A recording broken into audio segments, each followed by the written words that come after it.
Shalom, apa kabar?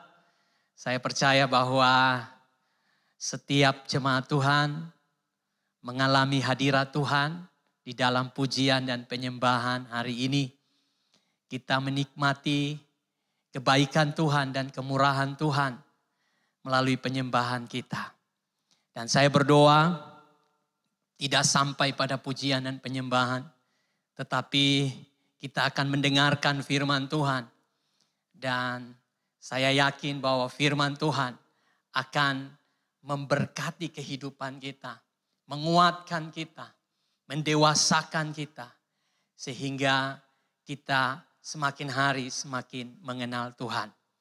Nah, Bapak Ibu Saudara yang kekasih di dalam Yesus Kristus, mari kita buka firman Tuhan di dalam 1 Korintus pasal yang ke-9. 1 Korintus pasal yang ke-9 ayat yang ke-16. Karena jika aku memberitakan Injil, aku tidak mempunyai alasan untuk memegahkan diri. Sebab itu adalah keharusan bagiku. Celakalah aku jika aku tidak memberitakan Injil. Saya ingin baca sekali lagi. Karena jika aku memberitakan Injil, aku tidak mempunyai alasan untuk memegahkan diri. Sebab itu adalah keharusan bagiku. Celakalah aku jika aku tidak memberitakan Injil.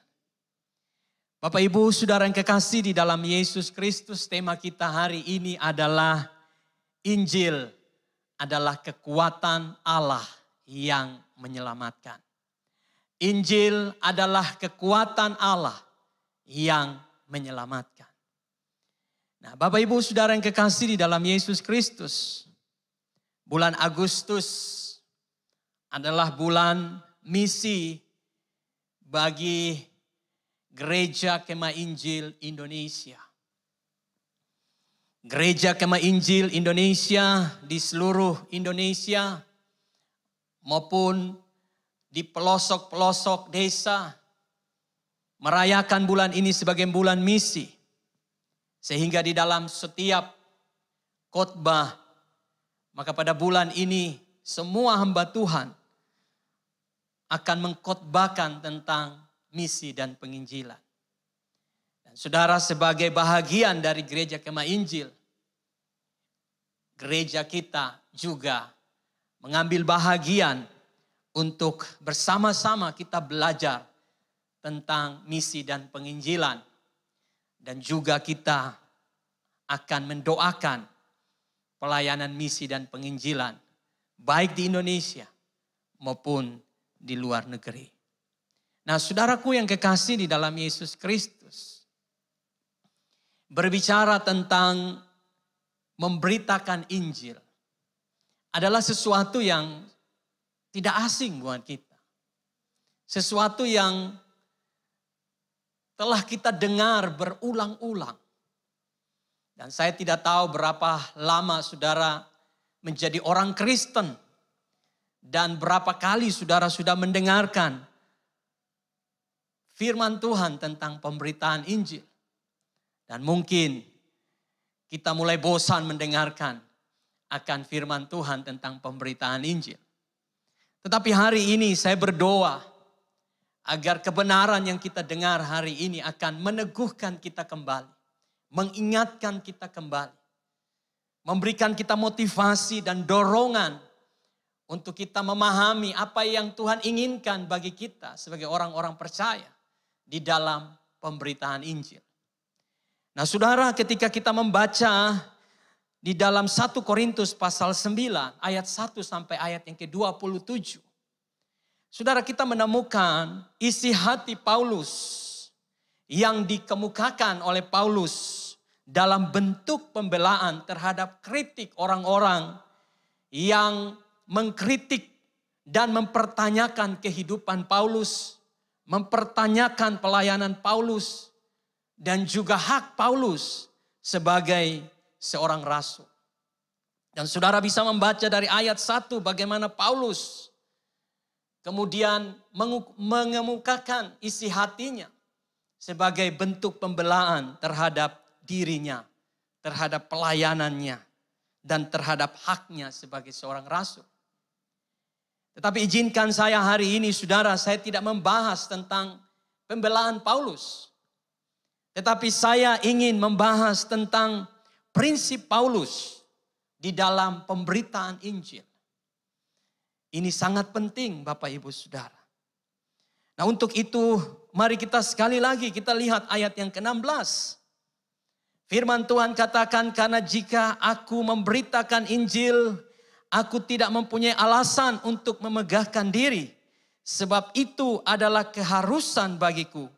Celakalah aku jika aku tidak memberitakan Injil. Saudaraku yang kekasih, jelas di dalam ayat 16, Paulus dengan tegas menyampaikan prinsip hidupnya, prinsip pelayanannya. Dia mengatakan bahwa pemberitaan Injil itu adalah suatu keharusan. Haleluya, saudara. Pemberitaan Injil adalah sesuatu yang penting. Dan Alkitab memakai kata keharusan. Sesuatu yang harus dilakukan. Nah saudaraku, untuk memahami kata ini, kata harus ini, saya ingin menjelaskan kepada saudara. Dan saya ingin saudara menjawab ini di dalam hati saudara. Apakah kita harus makan? Pasti Bapak Ibu akan menjawab, harus. Mengapa harus? Karena kalau kita tidak makan, kita pasti akan lapar. Dan ketika kita dalam keadaan lapar, kita tidak mampu beraktivitas. Dan kalau itu dibiarkan terus, maka kita pasti mati dalam keadaan lemas. Jadi saudara, makan itu adalah harus. Keharusan. Supaya kita tetap hidup. Pertanyaan berikut, saudara. Apakah kita harus tidur? Maka saudara akan menjawab harus. Karena kalau kita tidak tidur, mungkin sehari masih bisa. 2 hari masih bisa. Tetapi kalau berlarut-larut, berlama-lama saudara tidak tidur, maka saya pastikan saudara akan menjadi kurus. Saudara akan menjadi lesuh. Dan pada akhirnya saudara juga akan mati. Terakhir saudara, banyak pertanyaan tetapi 3 saja. Apakah kita harus bekerja? Apakah saudara harus bekerja? Bagi orang yang malas mungkin dia akan berkata, tidak harus. Tetapi bagi orang yang menginginkan masa depan yang lebih baik, bagi orang yang ingin masa depannya lebih cerah, maka dia harus bekerja. Karena dengan bekerja, saudara, dia akan mendapatkan upah dan upah itu dia akan pakai untuk kehidupannya. Dan ke depan dia semakin lebih baik ketika dia rajin bekerja.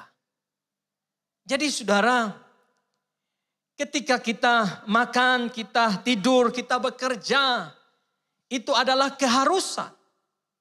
Karena ada alasan-alasan yang penting yang saudara bisa jawab sendiri di dalam kehidupan saudara. Itu sebabnya saya mau katakan kepada kita hari ini bahwa pemberitaan Injil itu adalah keharusan.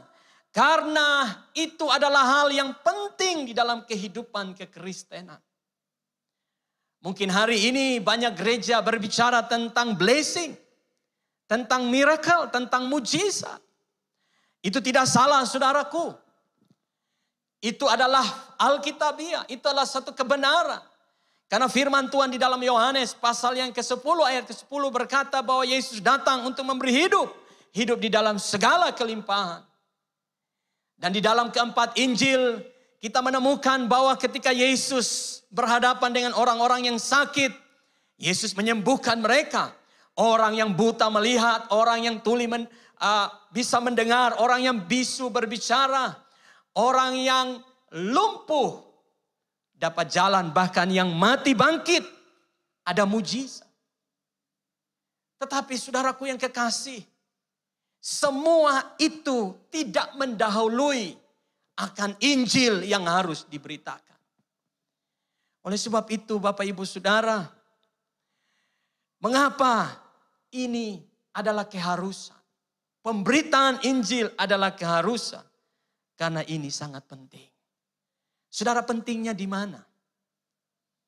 Di mana letak pentingnya Injil itu untuk disampaikan, untuk diberitakan? Saudara, Alkitab menjawab di dalam Roma pasal 1 ayat 16. Mari kita buka bersama-sama. Roma pasal 1 ayat yang ke-16 berkata, sebab aku mempunyai keyakinan yang kokoh dalam Injil.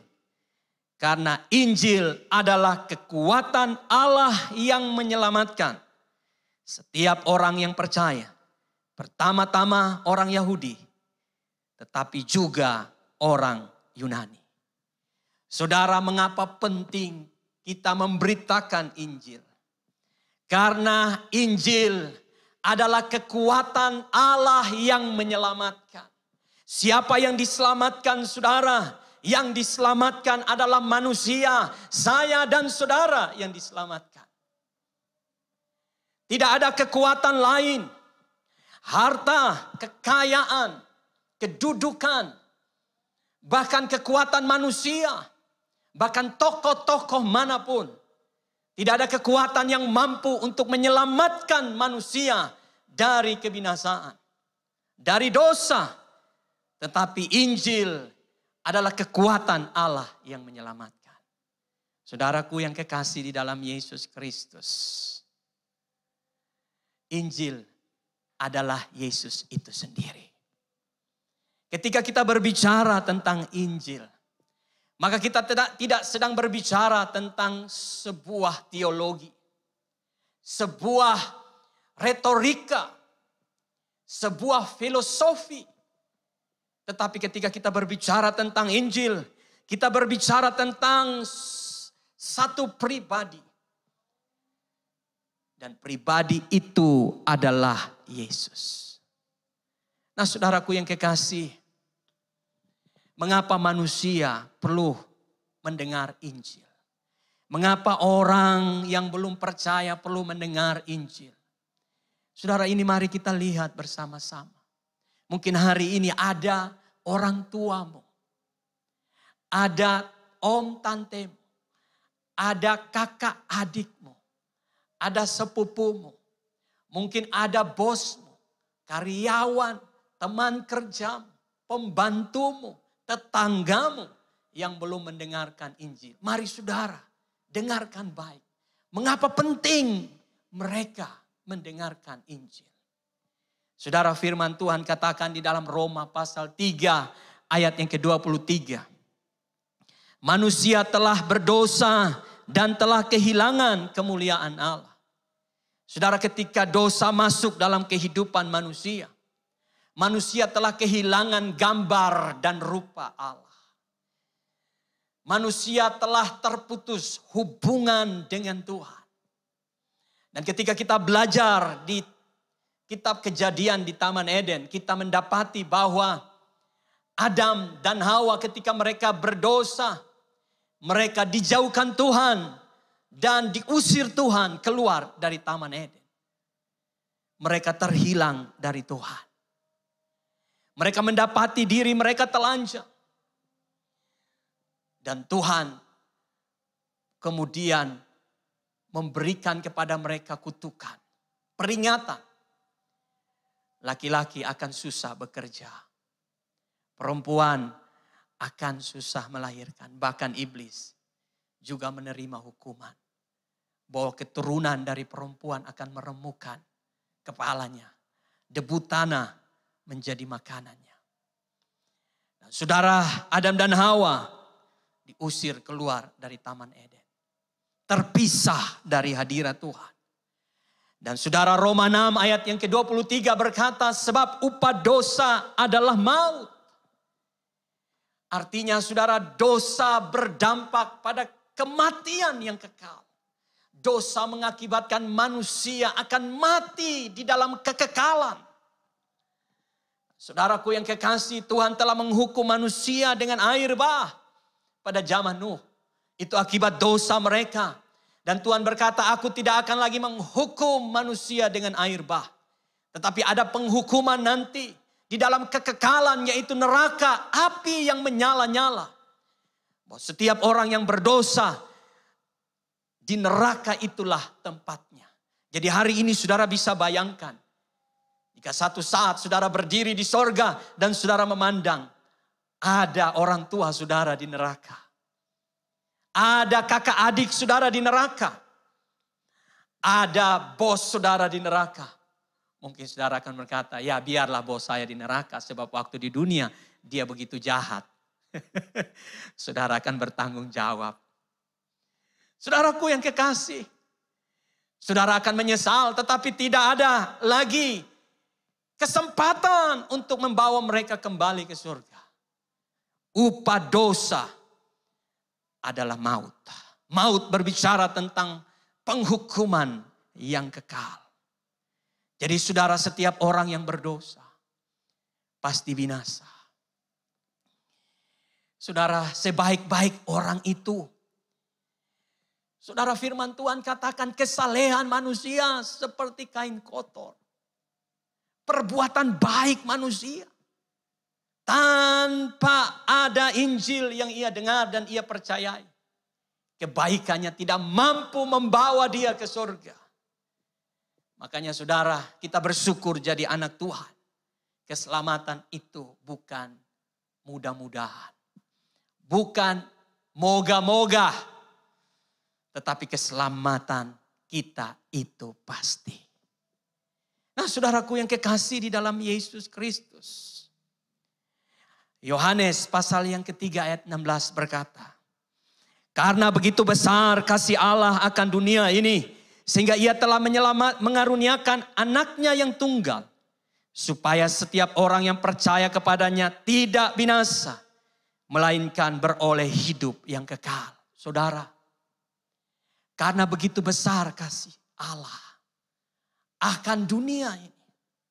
Dunia tidak berbicara soal tempat. Dunia bukan berbicara soal bumi ini.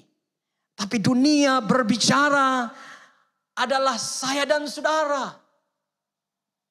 Orang-orang yang terhilang. Tuhan mengasihi manusia. Tuhan mengasihi setiap orang yang terhilang. Itu sebabnya dia kirim Yesus Kristus. Anaknya yang tunggal. Untuk datang ke dalam dunia ini. Sehingga setiap orang yang percaya kepada Yesus. Yang menerima Yesus sebagai Tuhan dan Juru Selamat. Tidak akan mendapatkan konsekuensi dari dosa yang adalah maut itu. Dia tidak akan mengalami maut. Dia tidak akan dihukum oleh karena dosanya. Mengapa? Tapi waktu dia percaya kepada Yesus. Saudara, dosanya diampuni. Dia dikuduskan. Dan dia diberikan status sebagai anak Allah. Dan dia menerima kehidupan yang kekal. Dia berpindah dari maut menuju hidup yang kekal. Saudaraku, hanya Yesus yang bisa membawa orang dari neraka menuju surga. Berhentilah saudara percaya ada jalan menuju surga selain Yesus. Orang katakan ada banyak jalan ke Roma. Tapi hari ini saya mau bilang. Dengarkan baik saudara. Hanya ada satu jalan menuju ke surga. Yohanes pasal 14 ayat yang ke-6 berkata saudara. Firman Tuhan berkata kepada kita. Yohanes 14 ayat yang ke-6. Kata Yesus kepadanya. Akulah jalan dan kebenaran dan hidup. Tidak ada seorang pun yang datang kepada Bapa kalau tidak melalui aku. Saudara, banyak orang tahu jalan ke Jakarta. Banyak orang tahu jalan ke Israel. Dan kalau tanya orang yang sering pulang pergi ke Jakarta, pulang pergi ke Israel, dia akan menjelaskan dengan begitu detail.